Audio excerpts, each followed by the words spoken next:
Right now, women make up less than 20% of the United States Congress, despite making up more than 50% of the United States population.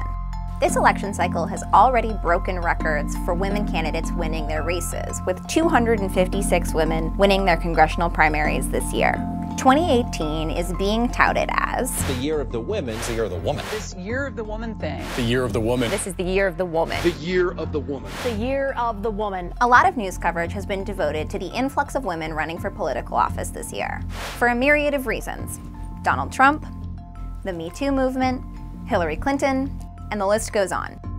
But it's really important to put this surge in context. There's a lot of points of caution to be thinking about the narrative for women this year. Kelly Dittmar is a scholar at the Center for American Women and Politics. The challenge in talking about this single year as, going to see a tidal wave of women is that we're not necessarily putting some contextual nuances around this discussion. Yes, a record number of women are running this year, but a lot of men are too. If you create a table of who has seen the greatest increase in candidacies this cycle, it starts with Democratic women, but Democratic men are next in line. Women are still less than a quarter of the candidates running for the U.S. House, the U.S. Senate, or governor.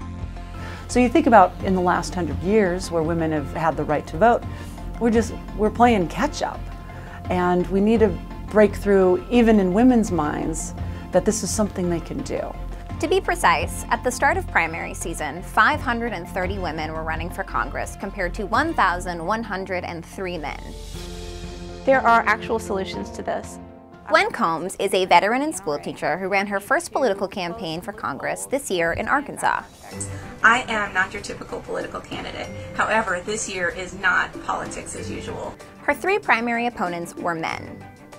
Time I mentioned that I was a woman, people would say, well, it doesn't matter if you're a woman or a man. Don't make this a gender thing. But it really is a gender thing on so many issues.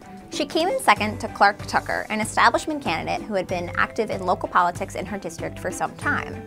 In order to get the message out, you really have to have the money in order to do so. And being part of that Democratic establishment was absolutely beneficial for him in that regard. As is the case with Gwen, most women running this cycle are on Democratic tickets. Of the 530 women candidates who had declared a run at the start of this primary season, 387 of them were Democrats. It's time for a new generation of leadership in Washington. Lindy Lee ran for Congress in Pennsylvania at 27 years old. Of her 12 primary opponents, 5 of them were women. We actually had the most women in any congressional race around the country.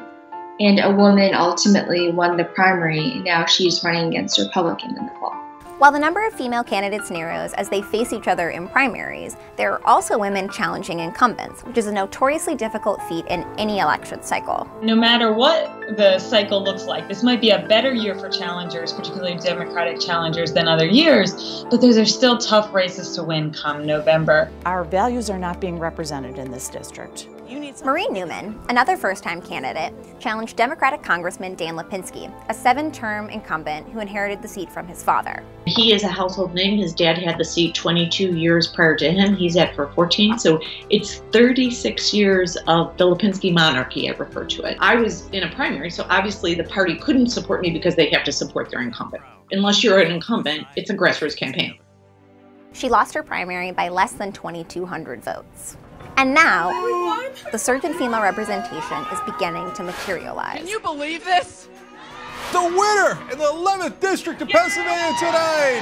Yay! More women have won their primaries than ever before in U.S. history.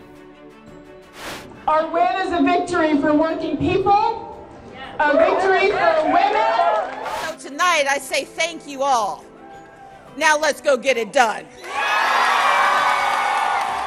But women are still only about 23% of the candidate pool in 2018, a far cry from parity in representation.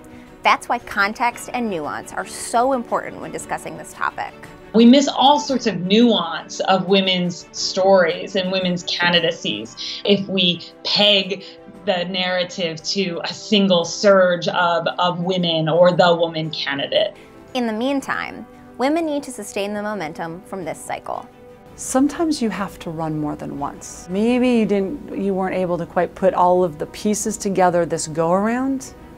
You've laid an incredible foundation for down the road. It's strange because I don't think that I've lost. Oh, well, obviously I have, but intellectually I understand that. But I've also become a much stronger person. You know, just do it.